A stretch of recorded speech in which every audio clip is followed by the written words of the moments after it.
السلام علیکم dear students, آج کی ہماری ڈیفینیشن ہے پیرالائسس۔ پیرالائسس کیا ہوتا ہے؟ اس کو ہم کہتے ہیں فالج۔ فالج میں اصل یہ ہوتا ہے کہ سینٹرل نروس سسٹم ہوتا ہے دماغ کا، اس میں جو اسپائنل کارڈ میں اس میں ایک یا زیادہ مسلز ہوتے ہیں، وہ اس میں کچھ ایسا ہوتا ہے کہ ہمارے جسم کے مسل یا گروپس کام کرنا بند کر دیتے ہیں۔ سینٹرل نروس سسٹم دماغ یا اسپائنل کارڈ میں کچھ نقصان ہوتا ہے، کچھ وینز یا کیپلریز یا کچھ نروس سسٹم جو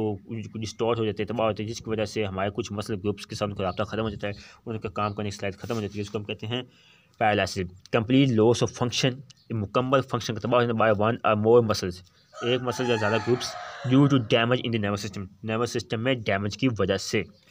سینٹرل نروس سسٹم دماغ اسپائنل کارڈ میں ہونے والے نقصان کی وجہ سے ایک زیادہ مسل گروپس میں کام کرنے کی صلاحیت کم ہو جاتی ہے، جیسے کہ دیکھتے ہیں کہ کوئی بازو کام نہیں کر رہا ہوتا، کسی کا ٹانگ کام نہیں کر رہی ہوتی، ٹھیک ہے، کوئی آنکھ نہیں کام کر رہی ہوتی، ان کے تک وہ کنیکشن نہیں پہنچتا اسپائنل کارڈ سے یا سینٹرل نروس سسٹم سے، جس کی وجہ سے وہ ٹیشو مسل گروپس کام کرنا بند کرتے ہیں، اس کو ہم کہتے ہیں فالج۔